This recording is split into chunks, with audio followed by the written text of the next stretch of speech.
எத்தனை பேர் புரிஞ்சிச்சு? அப்போ ஓலை எதுக்கு? குருத்தோலை எதுக்கு? கொண்டாட்டத்துக்கு. வஸ்திரம் எதுக்கு?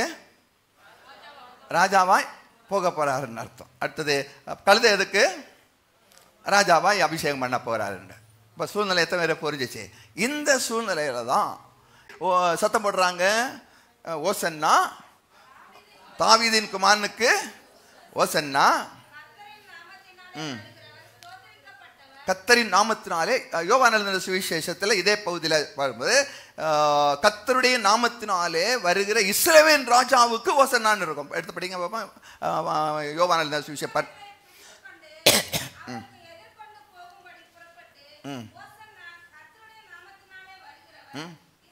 இஸ்ரவேலின் ராஜா என்று சொல்லி ஆர்ப்பரித்தார்கள். அப்போ இஸ்ரவேல் ஜனங்கள் எல்லாம் எப்படி என்னதான் ஆர்ப்பரிக்கிறாங்க? ஓசன்னா. ஓசன்னா அர்த்தம் என்னது? ஏன் ஓசன்னான்னு சொன்னாங்க? சங்கீதம் 118:25. சங்கீதம் 118:25. கர்த்தாவே ரட்சியும், கர்த்தாவே. இத ஈப்ரு பைபிள்ல பாத்தீங்கன்னா ஓசன்னான்னு இருக்கும். அப்போ ஓசன்னான்னு அர்த்தம் என்னது? கர்த்தாவே ரட்சியும். அப்போ இவர்கள் என்ன எதிர்பார்த்து இருக்கிறாங்க? இந்த ரோம அரசாங்கத்திலிருந்து மீட்டு நம்மை ரட்சிக்கிறவர் தான் இவர் என்று சொல்லி, கர்த்தாவே எங்களை ரட்சியும், இந்த ரோம அரசாங்கத்திலிருந்து எங்களை ரட்சியும் என்று ஓசன்னா என்று சொல்கிறாங்க. எத்தனை பேர் புரிஞ்சிச்சு? அன்றைக்கு என்ன சொன்னாங்க? கர்த்தாவே எங்களை இந்த சாம்ராஜ்யத்திலிருந்து ரட்சியும் ரட்சியும் என்று சொல்லி ஆர்ப்பரிக்கிறாங்க என்று சொல்லி வஸ்திரங்கள் எல்லாம் விரித்து மரக்கிளைகளை எல்லாம் உகுத்தோலை எல்லாம் கட்டி வைக்கிறாங்க. ராஜாவாய் வரப்போகிறார் என்று அவளுக்கு மிகுந்த சந்தோஷம். சந்தோஷம் உச்சக்கட்டத்தில் என்னெல்லாம் செய்யறாங்க? வஸ்திரத்தை வரப்புறாங்க, ஓலைகளை மரக்கிளைகளை எல்லாம் வெட்டி போடுறாங்க. உச்ச என்று சொல்லி சும்மா இருக்கல, சீசர்கள் மக்கள் எல்லாம் என்ன செய்றாங்க? என்ன சொல்றாங்க? ஓசன்னா, இஸ்ரவேலின் நாமத்தில் வருகிற இஸ்ரவேல் ராஜாவுக்கு ஓசன்னா என்று சொல்லி ஆர்ப்பரிக்கிறார்கள், கூச்சல் போடுறாங்க. உச்சகட்டம். ராஜா ஒரு தலைவர் வர்றாரு, தலைவர் வராரு, சும்மா இருப்பாங்களா? பாருங்க, இப்ப கூட ஒன்றும் இல்லாத காரியத்துக்கு துணி இருக்குதா இல்லையோ அவுத்து போட்டுட்டு என்ன பண்றாங்க? ஆடுறாங்க, ஒன்றும் இல்லாததுக்கு. ஆனா அவர்கள் நீண்ட காலமா எதிர்பார்த்திருக்கிற அடிமைத்தனத்திலிருந்து ரட்சிக்கிறவர் வந்து விட்டார். இவர் 33 ஆண்டுகள், ஏதேசம் 3.5 ஆண்டுகள் ராஜாவுக்குரிய காரியங்களை செய்து வருகிறார் என்று சொல்லி, இவர்தான் என்று சொல்லி கொண்டாட்டத்தின் உச்சக்கட்டத்தில் தங்களையும் மறந்து இப்படிப்பட்ட காரியங்களை செய்து ஓலமிட்டு கொண்டு வருகிறார்கள். அப்ப பவனி வர்றாரு. என்னெல்லாம் பவனில இருக்கு சொல்லுங்க? பவனில எல்லாம் இருக்கு. கழுத குட்டி, கழுதை மேல அவரு, அடுத்தது அதுக்கு மேல துணி, அதுக்கு மேல இயேசுநாதர், வழி நடுவ வஸ்திரம், வழி நடுவ வஸ்திரம், அடுத்தது கையில் எல்லாம் இருக்கு, குருத்தோலை மரக்கிளைகள்லாம் இருக்கு. கொண்டாட்டத்தின் உச்சக்கட்டம். 100 பேர் இல்ல, 200 பேர் இல்ல, லட்சக்கணக்கான மக்கள் அந்த தெருவில், அந்த தெருவழியா இருக்கிறாங்க. ஊரே திரண்டு போய் இருக்கிறது. என்ன கொண்டாட்டம்? பல நாட்களாய் அடிமைத்தனத்திலிருந்து இவர் நம்மை மீட்டு ஒரு நல்ல யூத ராஜ்யத்தை சாதிக்க போகிறார் என்ற கொண்டாட்டத்தின் உச்சக்கட்டத்திலே இவர் பிரயாணம் பண்ணுகிறார். அப்போ பெத்பகேலிருந்து எருசலேமுக்கு நேராக பவனி வருகிறார். அப்போ வருகிற வழியிலே ஒரு இடம் வரும் பொழுது அது 2ஆய் பிரியும். அது வழி என்ன செய்யும்? 2ஆய் பிரியும். ஒன்று வலது பக்கம் போனா அது பிலாத்துடைய அரண்மனைக்கு போகும், இடது பக்கம் போனா எருசலேம் தேவாலயத்துக்கு போகும். நல்லா கவனிங்க, பவனி வருது. ஒன்று பிலாத்துடைய இருவழி சந்தி, ஒன்று பிலாத்துடைய அரண்மனைக்கு போகும், இன்னொன்று எருசலேம் தேவாலயத்துக்கு போகும். நான் சொன்ன எத்தனை காரியங்களும் ஞாபகத்தில் வைத்துக் கொள்ளுங்கள். அப்போ மக்கள் எல்லாம் என்ன எதிர்பார்ப்போடு வர்றாங்க? ஈவன் சீசர்கள் கூட, ஈவன் யூதாஸ் காரியத்து கூட எல்லாரும் ஒரு எதிர்பார்ப்போடு, இவர் தான் ராஜா, இன்றைக்கு ஒரு பெரிய மீட்பு உண்டாக போறது என்ற எதிர்பார்ப்போடு கூட ஓலமிட்டு வர்றாங்க. வழி 2ஆக பிரிய போகிறது. நிற்கிறார். திரளான ஜனங்கள் ராஜா வாழ்க என்று ஓலமிடுகிறார்கள். தாவீதின் குமாரனுக்கு ஓசன்னா, இஸ்ரவேலின் ராஜாவுக்கு ஓசன்னா என்று கூச்சல் போடுகிறார். எப்படி இருக்கும்? எப்படி இருக்கும்? இப்ப ஒரு 1000 100 பேரே ஒருத்தரை வந்து எப்பா மலை நீதான் ராஜா தலைவர்னு சொன்னா ஒண்ணுமே ஓடாது இல்லையா? எல்லாமே மறந்துட்டு நான் தான் தலைவர், நான் தான் தலைவர் என்று பறைசாற்றுகிற காலம். ஒரு 10 பேருக்கு, ஒரு 100 பேருக்கு அதை காசு கொடுத்து இருக்கிற கூட்டம். ஆனா இது காசு கொடுத்து வந்த கூட்டம் அல்ல, ரியலாவே வந்த கூட்டம். தங்களையும் மறந்து இவ்வளவு அர்ப்பணிப்போடு செய்கிற கூட்டம். இவர்தான் ராஜா என்ற எதிர்பார்ப்போடு கூட திரளாய் வருகிறாங்க. கொண்டாட்டத்தின் உச்சக்கட்டம். இயேசுக்கு எப்படி இருந்திருக்கும்? இயேசுக்கு எப்படி இருந்திருக்கும்? இப்ப மோசஸ் வராரு. இப்ப எல்லாரும் இந்த ஊர்ல உள்ள எல்லாரும் ஒரு 1,00,000 பேர் வந்து, மோசஸ் வாழ்க, நீங்க தான் இந்த ஊருக்கு தலைவர் என்று சொன்னா மோசஸ் எப்படி இருக்கும்? மோசஸ் எப்படி இருக்கும்பா? உலகத்து சந்தோஷம் இல்ல, அது உலகத்தையே மறந்து நான் எங்க இருக்கிறேன்னு மறந்து, ஆமா சாமி ஒன்றையும் யோசிக்காம, ஆமா உங்களுடைய விருப்பத்தை நான் நிறைவேற்றுகிறேன். பாருங்க, சிந்திக்கும்படியா சொல்றேன். இயேசுவான ஊரே திரண்டு போயிருக்கு. எல்லாரும் என்ன ஓலமிடுறாங்க? ராஜா ஓசன்னா, வாழ்க, நீர்தான் ராஜா, நீர்தான் பிளாத்துவிலிருந்து எங்களை ரட்சிக்கிறவ, நீர்தான் எங்களுக்கு ராஜாவை வேண்டும் என்று ஓலமிடுறாங்க. ஆனா இயேசுவோ யோசிக்கிறார். இயேசுவோ யோசிக்கிறார். இருவழி சந்தி. முடிவெடுக்க வேண்டியது யாருடைய கையில இருக்கு? இயேசுடைய கையில இருக்கு. ஊரே திரண்டு போயிருக்கு, நீங்க தான் ராஜா. தன்னம் தனியனா இவர் யோசிக்கிறாரு. இவர் எதற்காய் வந்தார்? பிதாவின் சித்தத்தை செய்து முடிக்கும்படியாய் வந்தார். பிதாவின் சித்தத்தை செய்வதே என்னுடைய போஜனமாய் இருக்கிறது என்று சொல்லி ஒவ்வொரு காரியத்தையும் எது செய்தாலும் பிதா என்ன சித்தமோ அதையே செய்கிறதுல கண்ணும் கருத்துமாயிருந்தவர். ஆனா இப்பொழுது ஊரே நாடே நீர்தான் ராஜா என்று சத்தமிடுறாங்க.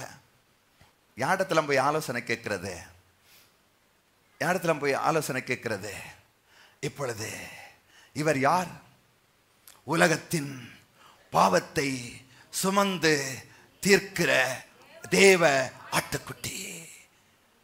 பஸ்கா ஆட்டுக்குட்டி எங்க போக வேண்டிய நேரம்? தேவாலயத்துக்கு போய் ஆசாரியனுக்கு காண்பிக்கிற நேரம். ஊர்வலம், மக்கள்லாம் எதிர்பார்க்கிறாங்க. இவர் எங்க தான் போறார்? பிலாத்தினுடைய அரண்மனைக்கு போகிறார். இந்த சந்தோஷத்தின் உச்சகட்டத்திலே இயேசுவானவர் அந்த பாதையை விட்டு இப்புறமாய் திருகிறார். மக்களுக்கெல்லாம் ஆவேசம் வந்துச்சு. என்ன என்ன எங்களுடைய எதிர்பார்ப்பை நிறைவேற்றவில்லையே என்று சொல்லி கோபம் அடைகிறார்கள். அவைத்த மறுநாள் 2 நாள் கழிச்சு என்ன செய்றாங்க? இவரை சிலுவையில் அறையும், சிலுவையில் அறையும். ஏன்? அந்த கோபத்தின் உச்சக்கட்டம். நாம இருந்தா கூட என்ன செய்திருப்போம்? நாம அந்த சூழ்நிலை இருந்தா நாம என்ன செய்திருப்போம்? எங்களெல்லாம் மீட்க வந்தவர் எருசலேம் தேவாலயத்துக்கு போயிருக்காரு, இவர் லாயக்கே இல்லாதவர், இவர் செத்தே போகட்டும். நானும் சொல்லியிருப்பேன். அந்த சூழ்நிலை அப்படிதான் இருந்துச்சு. ஆனால் இயேசு தன்னும் தனியனாய், யாரிடத்திலும் ஆலோசனை கேட்க முடியாதவராய் பிதாவை நோக்கி பார்க்கிறார். பிதாவை நோக்கி பார்க்கிறார். பிதாவின் சித்தத்தை செய்யும்படியாகத்தானே நான் வந்தேன். பல உலகம் தோன்றும் முன்பாவே பல்லவத்தில் ஒரு டிஸ்கஷன் நடந்துச்சு. என் காரியமாய் யார் போவார் என்று சொன்ன போது நான் சொன்னேன் அல்லவா, இந்த காரியமாய் நான் போகிறேன் என்று மனப்பூர்வமாய் சொன்னேன் அல்லவா. நினைவு கூர்ந்தார். கழுதை எந்த பக்கம் திருப்பினாரு? தேவாலயத்து நேராய். ஏன்? இவர் யாரு? பஸ்கா ஆட்டுக்குட்டி. எங்க போனோம்? நிசான் மாதம் 10ஆம் தேதி எங்க போனோம்? அந்த ஆட்டுக்குட்டி எங்க போனோம்? தேவாலயத்துக்கு போனோம். ஆசாரியத்துல காண்பிக்கணும். ஆகவே இவர் நான் உலகத்தின் பாவத்தை சுமந்து தீர்க்கிற தேவ ஆட்டுக்குட்டி என்று சொல்லி எருசலேம் தேவாலயத்தினராய் பயணிக்கிறார். அல்லேலூயா. எல்லாருமே கரங்களை தட்டி தேவனுக்கு மகிமை செலுத்துவோமா. அன்றைக்கு மட்டும் அவர் யூதர்களை ரட்சிக்கும்படியாய் வந்திருப்பாரே என்றால் அவர் எங்க போயிருப்பார்? பிலாத்துடைய அரண்மனைக்கு ஆனால் அவர் நம்மையும் என்னையும் உங்களையும் அத்தனை மக்களையும் தன்னுடைய மனதில் வைத்து அவர் அரண்மனைக்கு செல்லாதபடிக்கு தேவாலயத்துக்கு அடிக்கப்படுகிற பஸ்காட்டுக்குட்டியாய் பவனியாய் செல்கிறார். ஹல்லேலூயா, ஹல்லேலூயா. நம்மேல் வைத்த அன்பு அத்தனை பேருடைய வாஞ்சியும் நிராகரித்தவராய் பிதாவின் சித்தத்தை நிறைவேற்றும்படியாய் நம்மை எல்லாம் தம்முடைய மனதில் வைத்துக் கொண்டு இவர்களுக்காய் அடிக்கப்படுகிற ஆட்டுக்குட்டியாக இன்றைக்கு நான் எருசலேம் தேவாலயத்துக்கு போக வேண்டும் என்று சொல்லி ஆட்டுக்குட்டியாக அவர் அங்கு செல்கிறார். Praise God. Praise God. Hallelujah. அன்று மட்டும் அந்த காரியத்தை அவர் செய்திருந்தால் நம்ம என்ன இருக்க நம்முடைய நிலைமை என்ன இருக்கும்? ஸோ அன்றைக்கு அவர் எடுத்த தீர்மானம். நான் சொல்றேன், இந்த காலை வேளையிலே சில முடிவுகள் எடுக்கக்கூடிய தருணத்தில் நம்ம வரும் பொழுது அதான் இதா சில முடிவுகள் எடுக்கும்போது இது பயங்கர கோலாகலமாக இருக்கலாம். அது நிமித்தமாய் பெரிய லாபம் பெரிய காரியங்கள் நமக்கு வரும் என்று இருக்கிற சூழ்நிலையா இருக்கலாம். ஆனால் கடவுளுடைய சித்தமோ அதுவல்ல, இன்னொரு சித்தமா இருக்காது. அதை தேர்ந்தெடுப்பதற்கு ஏன்னா அதை தேர்ந்தெடுக்கும் போது அதில் எந்த லாபமும் எந்த பெனிஃபிட்டும் இல்லாத இருக்கிற சூழ்நிலையாக இருக்கலாம். அப்போது எப்படி நாம் ஜெபிப்பது, எப்படி நாம் தீர்மானிப்பது, எப்படி கர்த்தருடைய சித்தத்தை அறிந்து கொள்வது? அப்படிதானே? யாரிடத்துல போவது? முக்கியமான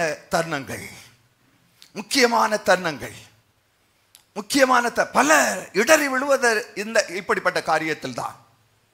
ஒரு பக்கம் மக்கள் கூட்டம், மக்கள் எதிர்பார்ப்பு, இவர்தான் அத்தனை பேரும் எதிர்பார்க்கிறாங்க. ஆனா ஒரே ஒருத்தர், அதுவும் எப்படி பாடு அனுபவிப்பதற்காய், ஆட்டுக்குட்டி அடிக்கப்படும்படியாய், ரத்தம் சிந்தப்படும்படியாய், மாம்சத்தை எல்லாம் ஜனங்கள் புசிக்கும்படியாய், தன்னை அர்ப்பணிக்கும்படியாய் எடுக்கிற ஒரு முடிவு கர்த்தருடைய சித்தம். எனக்கு அருமையாளே, இந்த காலையில் நான் சொல்றேன், அப்படிப்பட்ட முடிவுகள் வரும் பொழுது கர்த்தருடைய பாதத்தில் போ. கர்த்தருடைய சித்தத்தை நாம் தீர்மானிக்க முடியாது, உண்மைதான். அதற்காகத்தான் ரோமருக்கு எழுதின நிருபம் 8ஆம் அதிகாரத்தில் படிக்கும்போது, ரோமருக்கு எழுதின நிருபம் 8ஆம் அதிகாரம்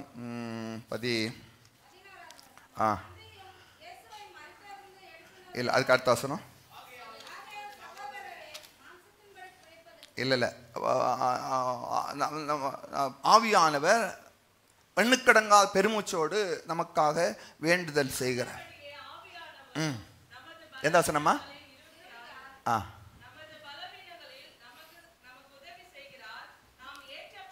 நாம் ஏற்றபடி வேண்டிக் கொள்ள வேண்டியது என்னதென்று அறியாதிருக்கிறபடியினாலே ஆவியானவர் தாமே வாக்கு கடங்காத பெருமூச்சுகளோடு நமக்காக வேண்டுதல். அடுத்த வசனம், ஆவியானவர் தேவனுடைய சித்தத்தின்படியே பரிசுத்தவான்களுக்காக, யாருக்காக?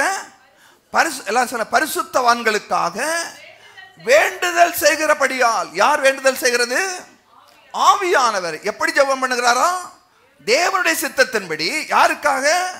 பரிசுத்தவான்களுக்காக வேண்டுதல் செய்கிறபடியால் இருதயங்களை ஆராய்ந்து பார்க்கிறவர் ஆவியின் சிந்தை என்னதென்று அறிவார். நமக்கு சில கடவுளுடைய சித்தம் என்னவென்று தெரியல, தீர்மானம் எடுக்க முடியல. அப்ப எப்படி அப்படியும் ஜெபம் பண்ண முடியாது, இப்படியும் ஜெபம் பண்ண முடியாது. அப்போ யார் இருக்கிறதுங்க? இங்க இருக்கிற ஆவியானவர் நமக்காய் வேண்டது. அப்போ சில வேளைகளில் இப்படித்தான் ஜெபம் பண்ணக்கூடாது, அதனுடைய ரிசல்ட் அது அந்த சூழ்நிலை போல முடிஞ்சிடும். அவே நமக்குள்ள இருக்கிற ஆவியானவருக்கு விட்டு கொடுக்க வேண்டாம். அவர்தான் பிதாவுடைய சித்தத்தை முழுமையாக அறிந்தவர், பிதாவின் ஆழங்களை அறிந்தவர் பரிசுத்த ஆவியானவர். நம்மை குறித்து அறிந்திருக்கிற இருக்கிற எல்லா ஆழங்களையும் அந்த ஆவியா அறிந்திருக்கபடியாலே அவருக்கு தெரியும் நம்முடைய சித்தம். அன்றியும் அவருடைய தீர்மானத்தின்படி அழைக்கப்பட்டவளாய் தேவனிடத்தில் அன்பு கூறுகிறவளுக்கு சகலமும் நன்மைக்கு ஏதுவாய். பாருங்க, சில தீமைகள் நடக்குது. அப்ப தீமை நடக்கும்போது நமக்கு எப்படி ஜெபம் பண்ணணும்னு தெரியல. இப்படி ஜெபம் பண்றதா, இப்படி ஜெபம் பண்றதா? அப்ப நமக்குள் இருக்கிற பரிசுத்த ஆவியானவர் கடவுளுடைய சித்தத்தை அறிந்து ஜெபம் பண்ணுகிறார். அப்ப நம்முடைய வாழ்க்கையில வருகிற தீமைகளும் தீமையா இருக்கிறவைகளும் நன்மைக்காக அது மாற்றப்படுகிறது. ஹல்லேலூயா, ஹல்லேலூயா.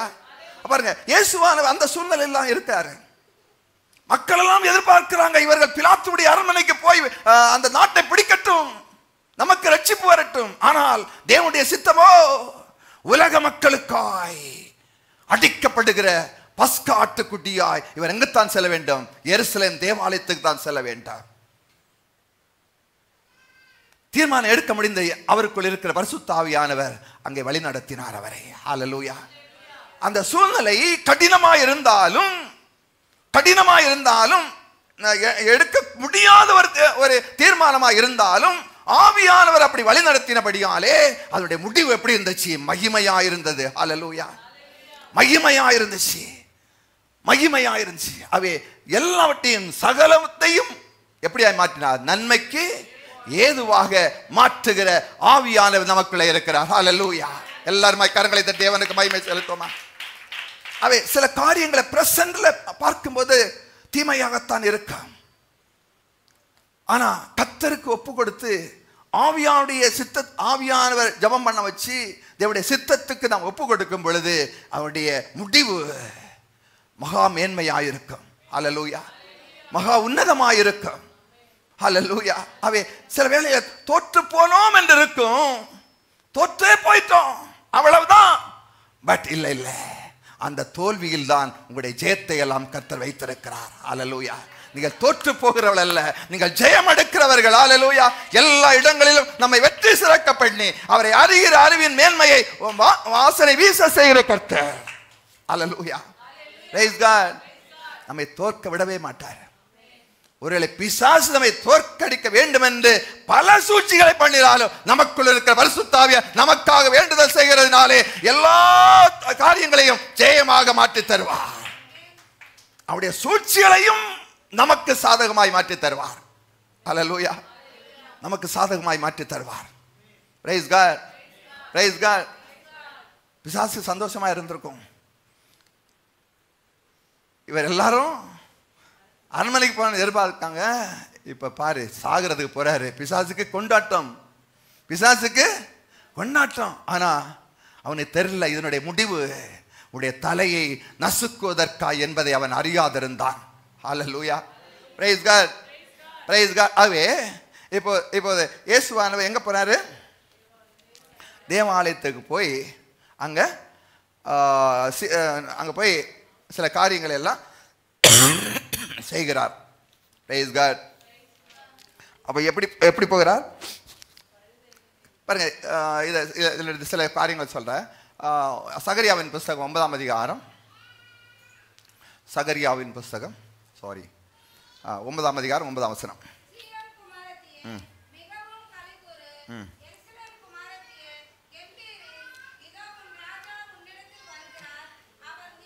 அவர் நீதி உள்ளவரும், ராஜா உன்னிடத்தில் வருகிறார்.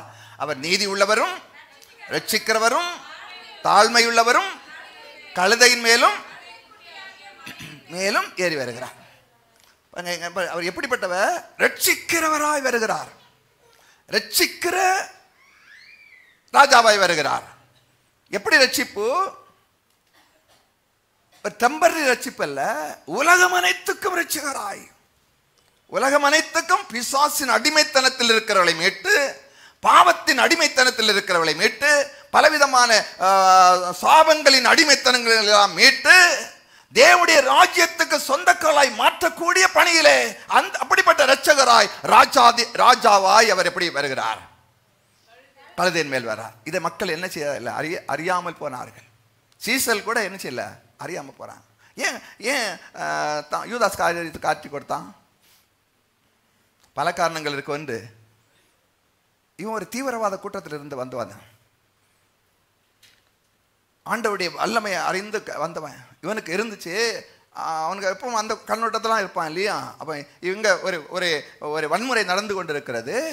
இவர் தான் நம்முடைய மேசியா, ராஜா, கண்டிப்பாக நமக்கென்று ஒரு ராஜ்யத்தை ஏற்படுத்துவார். ஆனால் இவர் என்ன பண்ணிட்டாரு? அவருடைய விருப்பத்தை நிறைவேற்றல. அவனுக்கும் கோபம் வந்துச்சு. அவை தான் போய் என்ன செய்தான்? இவர் செல்வன்னு காட்டி கொடுத்துட்டான். இன்னொன்று என்னன்னா, அவனுக்கு ஏன் காட்டி கொடுத்தான்னா, இவர் வல்லமை இருக்கு, காட்டி கொடுத்தாலும் என்ன பண்ணிடுவாரு? எஸ்கேப் பண்ணிடுவாரு. இப்படிப்பட்ட மைண்டெல்லாம் அவனுக்கு உள்ளத்தில் இருந்துச்சு. அவனுக்கு சொல்லி குற்றம் இல்லை, ஏன்னா நாம் இருந்தாலும் அப்படி தான் இருப்போம் இல்லையா. ஒரு ஒரு ஒரு ஒரு ஆக்ரோஷம், எதிர்பார்ப்பு நிறைவேறல. அப்போ எப்படி இருக்கும்? எண்ணமெல்லாம் அவருக்கு எதிராகத்தான் வரும். இப்படிப்பட்ட காரணங்கள் தான் இவன் யூதாஸ் என்ன செய்தான்? காட்டி கொடுத்தான். இன்னும் பல காரணங்கள் இருக்கு, இது சில காரணங்கள் அதற்கு. ஸோ ரட்சிக்கிறவராய் கழுதையின் மேலும் கழுதை குட்டியின் மேலும். அப்போ என்ன ரட்சிப்பு? டெம்பரரியா யூத ஜனங்களை ரோம அரசாங்கத்தை விடுவிக்கிறார் இல்ல, உலகம் அனைத்தும் உள்ள மக்களை ரட்சிக்கிறவராய் ராஜாதி ராஜாவாய் என்னது கழுதையின் மேலே ஏறி வந்தார். ஹல்லேலூயா, பிரைஸ் காட், பிரைஸ் காட். அடுத்தது குருத்தோலைகளை ஏந்தி வந்தார்கள் இல்லையா, ஓசன்னா என்று சொல்லி. அப்ப நாம என்ன சொல்லணும்? இன்னும் ஆண்டவரே ரட்சியும் ரட்சியும் நாம சொல்லிட்டு இருக்கலாமா? கேட்கிறேன். அன்னைக்கு சொன்னாங்க ஆண்டவரே ரட்சியும், இந்த ரோம அரசாங்கத்திலிருந்து எங்களை ரட்சியும் என்று கேட்டாங்க. இன்னைக்கு அவர் ஆட்டுக்குட்டியா வந்து அவர் பலியாக்கப்பட்டு நம்ம என்ன செஞ்சாரு? நம்ம ரட்சிக்கப்பட்ட கூட்டத்தில் இருக்கிறோம். நம்ம எப்படிப்பட்ட கூட்டத்தில் இருக்கோம்? ரட்சிக்கப்பட்ட கூட்டத்தில் இருக்கோம். வெளிப்படுத்துகிற விசேஷம் 7ஆம் அதிகாரம், வெளிப்படுத்தின விசேஷம் 7ஆம் அதிகாரம், 7ஆம் அதிகாரம் 9ஆம் வசனம்.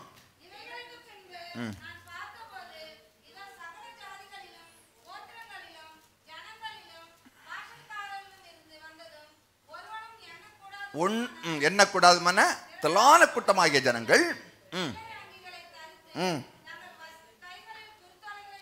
தங்கள் கைகளில் குருத்தோலைகளை பிடித்து முன்பாக ஆட்டுக்குட்டியானவர் முன்பாகவும் நிற்க கண்டேன். அடுத்த வசனம், அவர்கள் மகா சத்தமிட்டு, எல்லாம் சேர்ந்து படிங்க, அவர்கள் மகா சத்தமிட்டு ரட்சிப்பின் மகிமை சிங்காசனத்தின் மேல் வீற்றிருக்கிற எங்கள் தேவனுக்கும் ஆட்டுக்குட்டியானவருக்கு உண்டாவதாக என்று ஆர்ப்பரித்தார்கள். ஹல்லேலூயா. நாம் ஒரு நாள் எப்படித்தான் ஆர்ப்பரிக்க போகிறோம்? குருத்தோலைகளை பிடித்துக் கொண்டு எங்களை ரட்சித்த மகிமை ஆட்டுக்குட்டியானவருக்கு தேவனுக்கு உண்டாக கடவுள் என்று சொல்லி அவரை ஆர்ப்பரிக்க போகிறோம். Praise God, praise God. அன்றைக்கு அவங்க தெரியாதபடிக்கு ஆர்ப்பரித்திலே அவரை கொண்டாடி கொண்டே இருக்க வேண்டும். கொண்டாட வந்திருக்கிறோம் நாம். ஹல்லேலூயா. இந்த நாளில கொண்டாட வந்திருக்கிறோம்.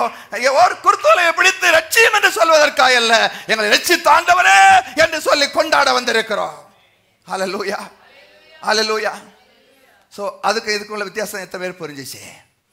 அந்த ஜனங்கள் தெரியாததினாலே, அப்படித்தான் அந்த சூழ்நிலை இருந்தபடினாலே ரட்சியம் என்று சொல்லி ஓசன்னா என்று சொல்லி குருத்தோலையை பிடித்து அந்த கொண்டாட்டத்திலே சொன்னாங்க. இப்ப அவர் வந்துட்டாரு, எருசலேம் தேவாலயத்தில் ஆட்டுக்குட்டியா போயிட்டாரு. 14ஆம் நாளில் 14ஆம் தேதியில் அடிக்கப்பட்டாரு, மரித்தார், உயிரோடு கூட எழுந்தார். இன்றைக்கு பிதாவின் வலது பாரிச உன்னதங்களிலே நமக்காக பரிந்து பேசிக் கொண்டிருக்கிறார். ஹல்லேலூயா, பிரைஸ் காட். அப்ப சிங்காசனத்தில் வீற்றிருக்கிற அவருக்கு, தேவனுக்கும் கிறிஸ்துவுக்கும் தான் ரட்சிப்பின் மகிமை. ஹல்லேலூயா, பிரைஸ் காட். எத்தனை பேர் சந்தோஷமா இருக்கிறீங்க? ஹல்லேலூயா. அப்ப இன்றைக்கெல்லாம் இன்னும் ரட்சியும் சொல்லக்கூடாது. ரட்சித்த மகிமை சிங்காசன வீட்டில் இருக்கிறவருக்கும் ஆட்டுக்குட்டியானவருக்கும் என்று சொல்லி என்ன செய்ய வேண்டும்? அவரை ஆர்ப்பரிக்க வேண்டும். ஹல்லேலூயா, பிரைஸ் காட். அந்த யோவான் எழுதின சுவிசேஷம் 12ஆம் அதிகாரத்தில் ஒரு வசனம் இருக்கு. என் வேலை 12ஆம் வசனம் 23, 24.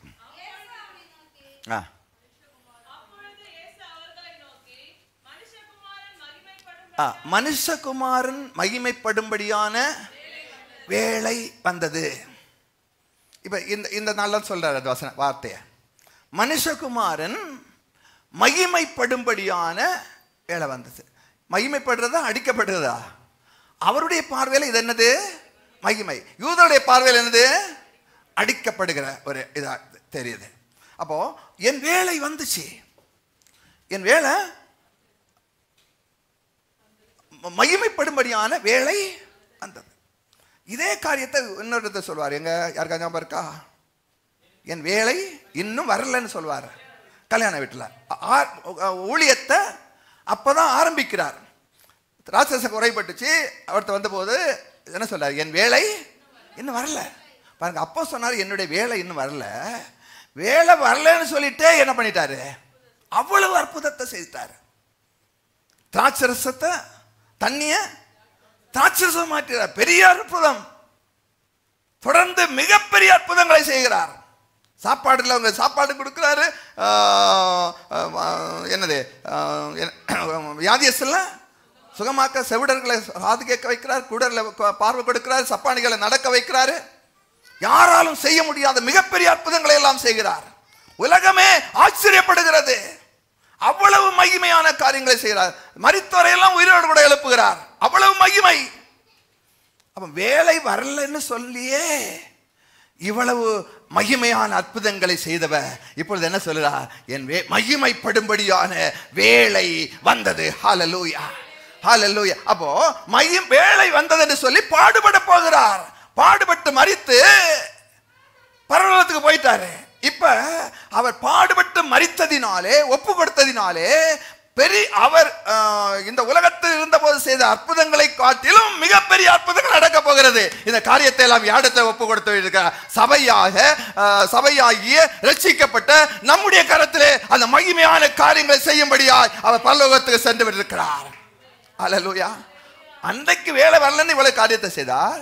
வேலை வந்துன்னு சொல்லி முடிச்சிட்டு மீதியான மகிமையான காரியத்தை எல்லாம், என்னை விசுவாசிக்கிறவன் நான் செய்த கிரிகளை தானும் செய்வான், இவைகளை பார்க்கிலும் பெரிய காரியங்களை செய்வான் என்று சொல்லி அந்த பணியை நம்மிடத்தில் கொடுத்து விட்டு போயிருக்கிறார். இன்றைக்கும் அப்படிப்பட்ட மகிமையான காரியங்கள் அவராலே நடந்து கொண்டிருக்கிறது. அவருடைய ராஜ்யத்திலே மக்கள் சேர்க்கப்பட்டு கொண்டிருக்கிறார்கள். Praise God. ஆகவே ரட்சிக்கப்படுகிறவெல்லாம் சபையிலே சேர்க்கப்படுவதன் மூலமாக சபையார் என்ன சொல்றாங்க? ஆண்டவரே எங்களை ரட்சியும் என்றல்ல, எங்களை ரட்சித்த உமக்கும் பிதாவுக்கும் ஆட்டுக்குட்டியானவருக்கு மகிமை உண்டாவதாக என்று சொல்லி நாம் ஆர்ப்பரிக்கிற கூட்டமாக இருக்கிறோம். Hallelujah, hallelujah. Praise God, praise God. நாம் எல்லா பாவத்திலிருந்து விடுதலையாக்கப்பட்டவர்கள் கிறிஸ்துவின் இரத்தத்தினாலே, ஆட்டுக்குட்டியின் பலியினாலே. ஹல்லேலூயா, பிரைஸ் காட். அப்ப இந்த பவனி என்ன பவனி? ஒரு வெற்றியின் பவனி. அது எங்க போகிற பவனி? ஆட்டுக்குட்டி, பஸ்கா ஆட்டுக்குட்டி எருசலேம் தேவாலயத்துக்கு செல்லுகிற ஒரு பவனி. அல்லேலூயா, அல்லேலூயா. இந்த பவனி என்ன பவனி? பஸ்கா ஆட்டுக்குட்டி. பஸ்கா ஆட்டுக்குட்டி அடிக்கப்படும்படியாய் எருசலேம் தேவாலயத்துக்கு செல்லுகிற வெற்றியின் பவனி. Hallelujah, hallelujah. Praise God, praise God, praise God. ஆகவே தான் நமக்கு சந்தோஷம், ஆகவே தான் நமக்கு சந்தோஷம். Hallelujah, praise God. எவ்வளவு பெரிய அற்புதத்தை இயேசுவான் நமக்கு செய்திருக்கிறார். அல்லேலூயா. அவ்வளவு பெரிய மகிமையான காரியங்களை கர்த்தர் நமக்கு என்ன செய்திருக்கிறார். ஸோ இது என்ன என்ன என்ன என்ன என்ன நாள்? என்ன நாள் இது? சொல்லுங்க திருப்பி சொல்லுங்க. நிசான் மாதம் 10ஆம் தேதி. இன்னைக்கு ஆக்சுவலாக இன்னைக்கு தான் அந்த பஸ்கா. நிசான் மாதம் 10ஆம் தேதி. இன்னைக்கு என்ன எங்கே போகணும்? ஆட்டுக்குட்டி, பஸ்கா ஆட்டுக்குட்டி அடிக்கப்படும்படியாய், அது சர்டிஃபிகேட் கொடுக்கும்படியாய் எருசலேம் தேவாலயத்தில் ஆசாரியத்தில் காண்பிக்க போகணும். இந்த நாளில் தான் இயேசுவானவர் என்ன செய்கிறாரு? எதன் மேலே? கழுதை மேலே. கழுதை மேலே என்ன அடையாளம்? ராஜாவாய். அடுத்தது ஏறி வந்தபோது சீசல் என்ன பண்ணுறாங்க? அதில் கழுதை மேலே தன்னுடைய வஸ்திரங்கள், மேல் வஸ்திரங்களை போடுறாங்க. அடுத்தது எல்லாரும் பஸ்கா ஆசரிக்க வந்த எல்லாரும் கொண்டாட்டத்தின் முச்சில வஸ்திரத்தை. என்ன கொண்டாட்டம் அவங்களுக்கு? என்ன? எப்படி ராஜாவாய் தங்களை அடிமைப்படுத்தின ரோம அரசாங்கத்தை வீழ்த்தி ராஜாவாய் ஆக்கி நமக்கு சுதந்திரத்தை தரப்போகிறார் என்ற கொண்டாட்டத்தில் அப்படியெல்லாம் செய்கிறாங்க. ஆனால் பவனி வருகிறாரு, எல்லாம் சந்தோஷத்தின் உச்சக்கட்டம், ஆர்ப்பரிக்கிறாங்க. எதெல்லாம் சேர்த்து? மரக்கலைகள், குருத்தலை. குருத்தலை என்னதுக்கு? கொண்டாட்டம் இல்லையா? கொண்டாட்டத்தின் உச்சக்கட்டத்தில் குருத்தலை போய் வர்றாரு. எவ்வளவு ஜனங்கள்? திரளான ஜனங்கள், உலகமெங்கும் இருக்கிற யூதர்கள், அங்குள்ள யூதர்கள் எல்லாம், அந்த நாட்டிலுள்ள ஜனங்கள் எல்லாம் சேர்ந்து வெறும் பெரிய பவனியாய் ஆர்ப்பரிக்கிறார்கள். கொண்டாட்டது உச்சக்கடையில். இப்போ பாதை ரெண்டா பிரிவு. ஒரு பாதை எங்க போகும்? பிலாத்துடைய அரண்மனை. மக்கள் எதை எதிர்பார்த்தாங்க? இந்த கழுதை எங்க தான் போகணும்னு? பிலாத்துடைய அரண்மனைக்கு போகணும்னு எதிர்பார்த்தாங்க. ஆனா இயேசு எங்க போனாரு? தேவாலயத்துக்கு. மக்கள் ஏமாற்றப்பட்டார்கள். ஆகவே அவர்கள் கோபத்தின் உச்சக்கட்டத்தில் இருந்தபடியாலே இவரை சிலுவையில் அறையும் என்று சொல்லி கூவினார்கள். ஆனா இயேசுவோ பஸ்கா ஆட்டுக்குட்டியாக நமக்காக, உலகம் அனைத்தும் உள்ள மக்களுக்காய் ஒரே ஒரு ஆட்டுக்குட்டியாய், கடைசி ஆட்டுக்குட்டியாய் அவர் எருசலேம் தேவாலயத்துக்கு போய் ஆசாரியத்தில் தன்னை காண்பிக்கிறார். ஹல்லேலூயா. அதற்கு பின்னாடி இருக்கிற காரியங்கள்லாம் நமக்கு தெரியும் இல்லையா? Praise God. எல்லாருமே எழுந்திருப்போமா? ஹல்லேலூயா. இயேசுவானவர் பஸ்கா ஆட்டுக்குட்டியாய் இப்படிப்பட்ட ஒரு நாளிலே பஸ்கா ஆட்டுக்குட்டி அடிக்கப்படுவதற்கு 5-6 நாட்களுக்கு முன்பதாக எருசலேம் தேவாலயத்துக்கு ஆசாரியத்திலே காண்பிக்க வேண்டிய முறைமையின்படியே பவனியாய், ரட்சிக்கிற இயேசுவாய், ரட்சிக்கிற ராஜாவாய், மனுக்குலத்தையும் பாவத்திலிருந்து பிசாசின் அடிமைத்தனத்திலிருந்து ரட்சிக்கிற ராஜாவாய், கழுதையின் மேல் பவனியாய் எருசலேம் தேவாலயத்துக்கு செல்கிறார்.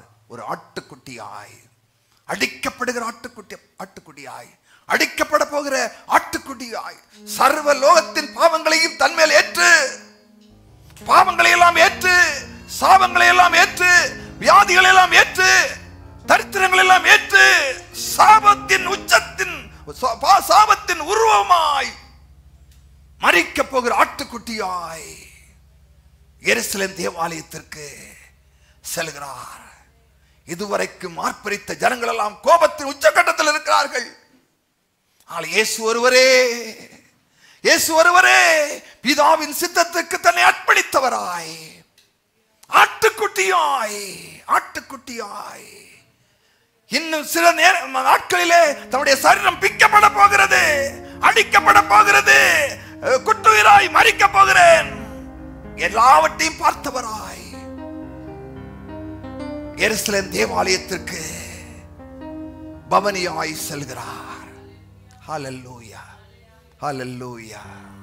நமக்காய், எனக்காய் அன்றைக்கு அவர் எடுத்த தீர்மானத்தினாலே இன்றைக்கு நான் ரட்சிக்கப்பட்டிருக்கிறேன், பாவத்திலிருந்து விடுதலையாக்கப்பட்டிருக்கிறேன், பிசாசின் அடிமைத்தனத்திலிருந்து விடுதலையாக்கப்பட்டிருக்கிறேன். ஆகவே இன்றைக்கு நான் குருத்தோலை ஏந்தி எல்லா ரட்சிப்பின் மகிமையும் தேவாதி தேவனுக்கும் ஆட்டுக்குட்டியானவருக்கும் என்று சொல்லி கொண்டாட வந்திருக்கிறோம். ஹல்லேலூயா, ஹல்லேலூயா, ஹல்லேலூயா. நம்முடைய பாவங்களுக்கெல்லாம் பரிகாரம் வந்துவிட்டது, நம்முடைய சாபங்களுக்கெல்லாம் பரிகாரம் வந்துவிட்டது. பிசாசின் அடிமைத்தனத்திலிருந்து தான் விடுதலையாக்கப்பட்டிருக்கிறோம், பாவத்தின் அடிமைத்தனத்திலிருந்து விடுதலையாக்கப்பட்டிருக்கிறோம். மீட்கப்பட்டவர்கள், விடுதலையாக்கப்பட்டவர்கள், சுயாதீனத்தை பெற்றவர்கள். ஏனென்றால் பஸ்கா ஆட்டுக்குட்டியாய் இயேசு அன்றைக்கு தன்னை ஒப்பு கொடுத்ததினாலே. ஹல்லேலூயா, ஹல்லேலூயா. Praise God, praise God. Hallelujah, hallelujah. மனதுருகும் தெய்வமே இயேசுயா, உம்மை மனதார துதிப்பேன், ஸ்தோத்தரிப்பேன். மனதுருகும் தெய்வமே இயேசுயா, உம்மை மனதார துதிப்பேன், ஸ்தோத்தரிப்பேன். நீர் நல்லவர், சர்வ வல்லவர், உம் இரக்கத்திற்கு முடிவே இல்லை, உங்க அன்பிற்கு அளவே இல்லை. அவை காலைதோறும் புதிதாயிருக்கும், அவை காலைதோறும் புதிதாயிருக்கும். மனதுருகும் தெய்வமே இயேசுயா, உம்மை மனதார துதிப்பேன், ஸ்தோத்தரிப்பேன். மனதுருகும் தெய்வமே இயேசுயா, உம்மை மனதார துதிப்பேன், ஸ்தோத்தரிப்பேன். எங்களை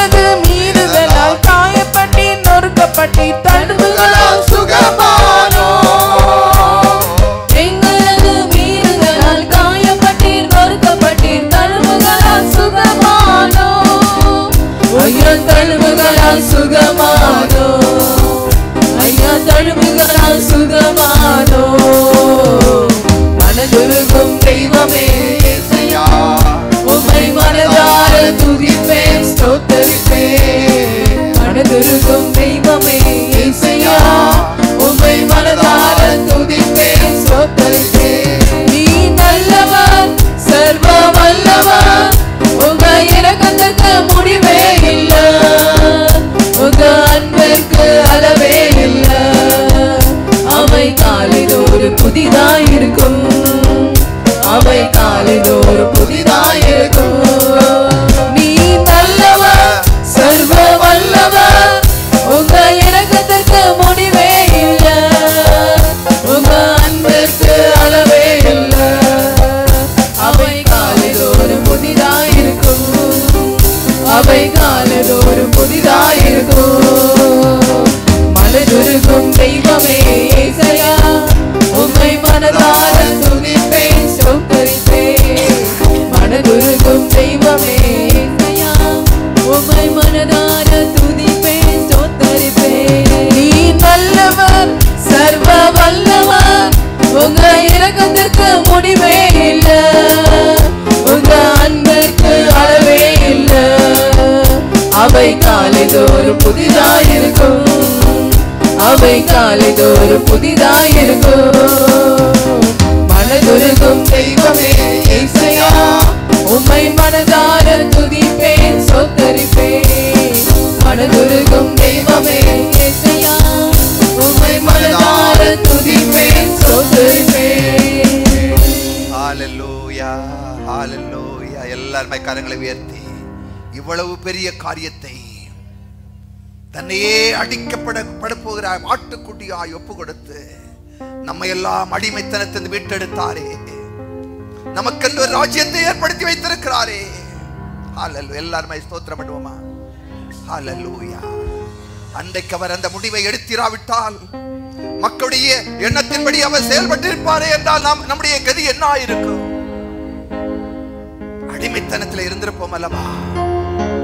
பாவத்திற்கு அடிமையா இருந்திருப்போம் அல்லவா? பிசாசுக்கு அடிமைத்தனத்தில் இருந்திருப்போம் அல்லவா? ஆனால் அன்றைக்கு அவர் தன்னை பிதாவின் சித்தத்திற்கு ஒப்பு கொடுத்து அடிக்கப்படுகிற ஆட்டுக்குட்டியா எருசலேமுக்கு சென்றபடியாலே அந்தகார இருளில் ராஜ்யத்திருந்தமை மீட்டெடுத்து தம்முடைய அன்பின் குமாருடைய ராஜ்யத்திற்கு நம்மை உட்படுத்தி இருக்கிறார். ஹalleluya, ஹalleluya. பரிசுத்தவான்களுடைய சுதந்திரத்திற்கு பங்குள்ளவர்களாய் நம்மை தகுதியாக்கி இருக்கிறார். எவ்வளவு பெரிய ரட்சிப்பு, எவ்வளவு பெரிய ரட்சிப்பு. ஹalleluya, ஹalleluya. ஆவே இந்த ரட்சிப்பை நாம் கொண்டாட வந்திருக்கிறோம். நம் பாவங்கள் எல்லாம் போக்கி விட்டாரே, நம்முடைய சாபங்கள் எல்லாம் போக்கி விட்டாரே. ஹalleluya, ஹalleluya. யாராலும் செய்ய முடியாத ரட்சிப்பை அவர் எனக்காய் செய்து எனக்கு ஒரு ராஜ்யத்தை ஏற்படுத்தி இருக்கிறாரே. அன்பின் குமாருடைய ராஜ்யத்துக்கு நம்மை உட்படுத்தி இருக்கிறாரே. ஹalleluya. நாம் இனி அடிமைப்பட்ட ராஜ்யத்தில் இல்ல, சுதந்திரவாளிகளுடைய ராஜ்யத்தில் நம்ம இருக்கிறோம். நமக்கு சுதந்திரம் கொடுக்கப்பட்டிருக்கிறது. ஹalleluya, ஹalleluya. Thank you Jesus, thank you Jesus, thank you Holy Spirit, thank you Yahweh. கர்த்தருடைய சமூகத்தில் வரும்போதெல்லாம் கொண்டாடுங்கள், அவரை மகிமைப்படுத்துங்கள். அந்த ரட்சிப்பின் நிறைவோடு கூட அவருக்கு நன்றி செலுத்துங்க. ஆடுங்கள், பாடுங்கள். தேவ சமூகத்தில் வரும்பொழுதெல்லாம் ஆடி பாடி அவரை கொண்டாட வேண்டும். ஹalleluya, ஹalleluya. அன்றைக்கு இஸ்ரவேல் ஜனங்கள் மீட்கப்பட்டு செங்கடலை கடந்து வந்த பொழுது 15ஆம் அதிகாரத்தை படிக்கிறோம். அவர்கள் ஆடி பாடி பாடல்கள் பாடுறார்கள். புதிய பாட்டு வந்துச்சு. அந்த மோசேயின் சகோதரியோடு கூட சகோதரிகள் எல்லாம் என்ன செய்தார்களா? நடனம் ஆடினார்களா?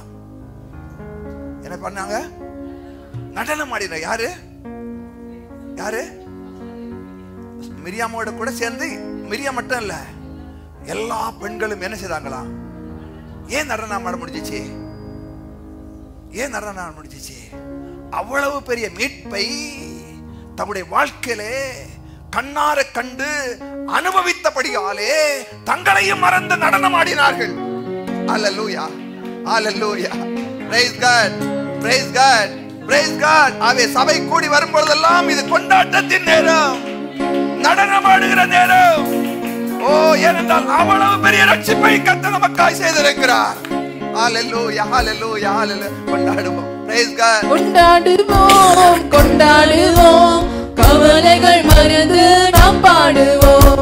கொண்டாடுவோம், கொண்டாடுவோம், கவலைகள் மறந்து நாம் பாடுவோம். இயேசு ராஜா வந்திருக்கிறார், எல்லோரும் கொண்டாடுவோம், கைதட்டி நாம் பாடுவோம். இயேசு ராஜா வந்திருக்கிறார், எல்லோரும் கொண்டாடுவோம், கைதட்டி நாம் பாடுவோம். பாவமெல்லாம் போக்கிவிட்டார், பயங்களெல்லாம் நீக்கிவிட்டார். பாவமெல்லாம் போக்கிவிட்டார், பயங்களெல்லாம் நீக்கிவிட்டார். ஆவியினால் நிரப்பிவிட்டார், அதிசயம் செய்து விட்டார். ஆவியினால் நிரப்பிவிட்டார், அதிசயம் செய்து விட்டார். கொண்டாடுவோம், கொண்டாடுவோம், கவலைகள் மறந்து நாம் பாடுவோம். கொண்டாடுவோம், கொண்டாடுவோம், கவலைகள் மறந்து நாம் பாடுவோம். இயேசு ராஜா வந்திருக்கிறார், எல்லோரும் கொண்டாடுவோம், கைதட்டி நாம் பாடுவோம். இயேசு ராஜா வந்திருக்கிறார், எல்லோரும் கொண்டாடுவோம், கைதட்டி நாம் பாடுவோம். இது என்ன நாள்? கொண்டாட்டத்தின் நாள். பாருங்க, லேவியராம் புஸ்தகத்துல லேவியராம் 23:40 அதுல 2 மரம் இருக்கும். மோசஸ் 2 மரம் இருக்கும். ஒன்னு டேக் ட்ரீ, இன்னொன்னு அலரி செடி. அலரி செடி தமிழ் இங்கிலீஷ்ல என்ன தெரியல எனக்கு. அதுல பைபிள் வேர்ஸ்ல பார்த்து அதை இமேஜை போட்டு பார்ப்போம். கூடார பண்டிகையில 23:40 படிங்க, அது முடிச்சுறேன். 23 லேவியராம் 23:40 கடைசி கூடார பண்டிகையில அலங்காரமான விருட்சங்களின் பேரிச்ச மரத்தின், அதான் பாம் ட்ரீ. அவங்களுக்கு பாம் ட்ரீ, பேரிச்ச மரம். நமக்கு பாம் ட்ரீன்னா தென்னை மரம், பனை மரம் எல்லாம். ஸோ ஓலைகளையும் தழைத்திருக்கிற விருட்சங்களின் கிளைகளையும் ஆற்றல் அரிகளையும் கொண்டு வந்து சன்னதியில் 7 நாளும் மகிழ்ச்சியாயிருங்கள். பாருங்க, தழைத்திருக்கிற அலங்காரமான விருட்சங்களின் கலை, தழைத்திருக்கிற விருட்சங்களின் ஓலைகள். பேரிச்ச மரம், பேரிச்ச மரம் ஓலை பார்த்துருக்கீங்களா? எப்படி இருக்கும்? தென்னை மரம் குறுந்து வரும்போது எப்படி இருக்கும்? நல்ல நல்ல டாப்ல இருக்கும் இல்லையா? அந்த பேரிச்ச மரம் இமேஜை போடு. அலரி செடிக்கு இங்கிலீஷ்ல என்ன இது? ஜேகர். அலரி செடிக்கு அந்த இமேஜ் வேணும்.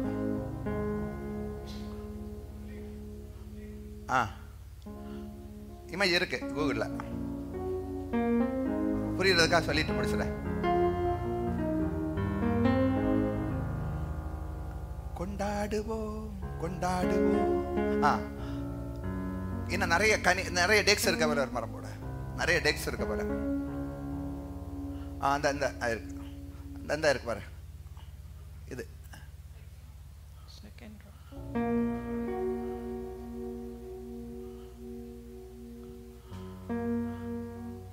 பாருங்க.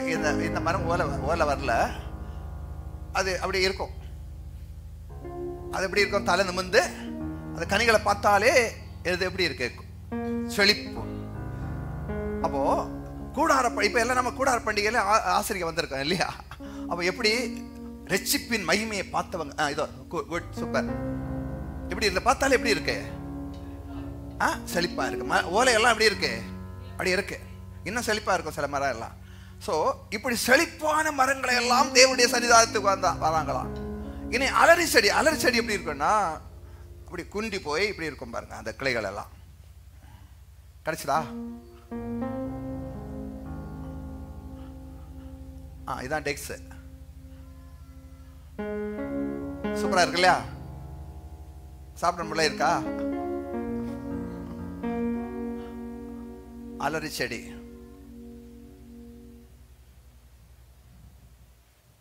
அப்போ இப்ப இப்ப சபை கூடி வரதல்ல, செழிப்பானவர் ரட்சிக்கப்பட்டவர்கள் எல்லாம் எப்படி இருப்பாங்க?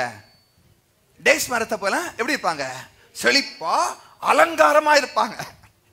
அப்படிதானே? அப்ப எப்படி வரணும்? நீங்க எல்லாம் ரட்சிக்கப்பட்டவர்கள்.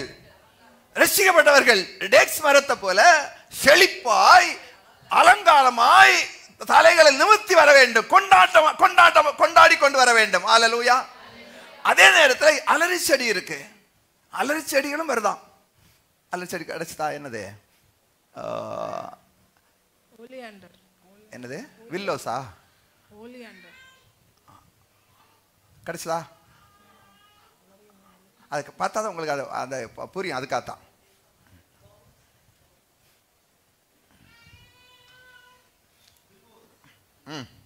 கிடைச்சதா? இமேஜ் கிடைச்சதா? சரி போட்டோம். அது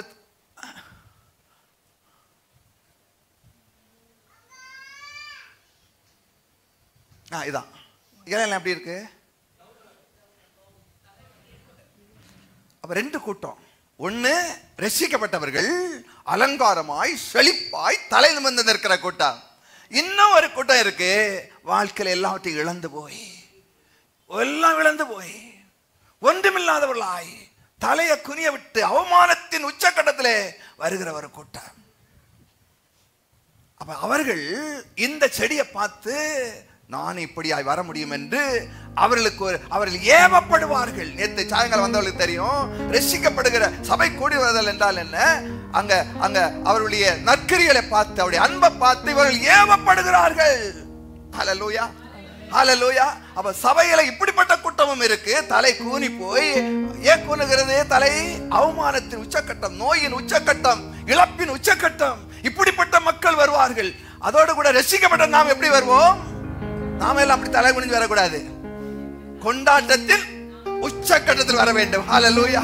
கொண்டாடுகிறவர்களாய் வர வேண்டும். நம்முடைய கொண்டாட்டத்தை பார்த்து தலை குனியப்பட்டவருடைய தலைகளும் வர வேண்டும். Hallelujah, hallelujah. Praise God. பாடுவோம், கொண்டாடுவோம், பாடுவோம், நடனம் ஆடுவோம், பாடுவோம், கொண்டாடுவோம், பாடுவோம், நடனம் ஆடுவோம். அல்லேலூயா, ஆனந்தமே, எல்லையில்லா பேரின்பமே. அல்லேலூயா, ஆனந்தமே, எல்லையில்லா பேரின்பமே. நம்ம அப்பா வீட்டுல எப்போதும் சந்தோஷமே, ஆடலும் பாடலும் இங்குதானே. நம்ம அப்பா வீட்டுல எப்போதும் சந்தோஷமே, ஆடலும் பாடலும் இங்குதானே.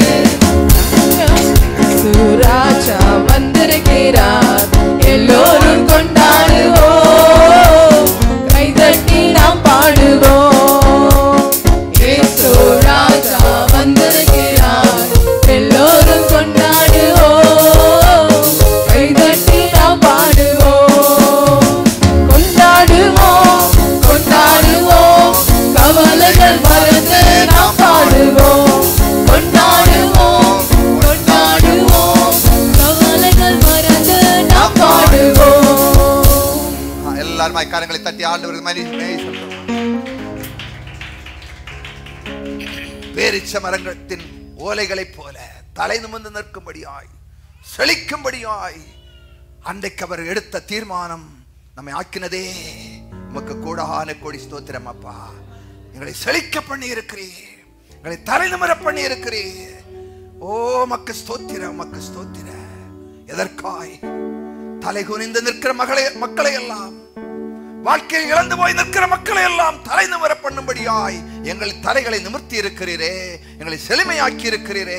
உமக்கு கோடான கோடி ஸ்தோத்திரம் அப்பா. கோடான கோடி ஸ்தோத்திர, கோடான கோடி ஸ்தோத்திர, கோடான கோடி ஸ்தோத்திரம். அப்படி எங்களை எடுத்து பயன்படுத்தும்.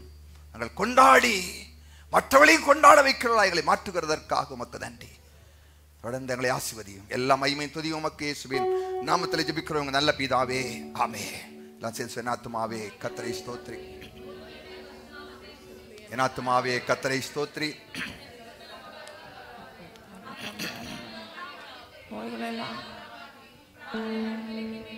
கிருபையினால் இரக்கங்களால் முடிசூட்டி என் வாயை நன்மையால் திருப்தி ஆக்குகிறார். கழுகுக்கு சமானமாய் என் வயது திரும்ப. நம்முடைய கர்த்தராகிய இயேசு கிறிஸ்துவின் கிருபை, பிதாவாகிய தேவனுடைய அன்பு, பரிசுத்தாவின் ஐக்கிய வழிநடத்தல், பாதுகாப்பு நம் அனைவரோடும் எந்நாளும் இருப்பதாக. ஆமென், ஆமென். ஹோசன்னா ஹோசன்னா உன்னதத்தில் ஹோசன்னா ஹோசன்னா ஹோசன்னா உன்னதத்தில் ஹோசன்னா. உம்மை உயர்த்திடுவோம், உம்மை உயர்த்திடுவோம். துதி நிறைவுடன், துதி நிறைவுடன் கர்த்தரை நீ உயர்த்திடுவே. ஹோசன்னா ராஜராஜனே, ஹோசன்னா ராஜராஜனே. வெள்ளிக்கிழமை பஸ்கா ஆட்டுக்குட்டி அடிக்கப்பட்ட நாள் இல்லையா? ஆகவே அன்றைக்கு காலையில் இதே மாதிரி 8:30 மணிக்கு சர்வீஸ் நடக்கும். எல்லாருமாய் வரும்படியாக கேட்டுக்கொள்கிறேன். வருகிற வெள்ளிக்கிழமை காலையில் 8:30 மணிக்கு. சனிக்கிழமை ஆராதனை இராது. ஞாயிற்றுக்கிழமை இதே மாதிரி 8:30 மணிக்கு ஆஸ் யூஷுவல். ஈஸ்டர் உயிர்த்தெழுந்த ஆராதனை. ஸோ வெள்ளிக்கிழமை காலையில் 8:30 மணிக்கு, ஞாயிற்றுக்கிழமையும் 8:30 மணிக்கு.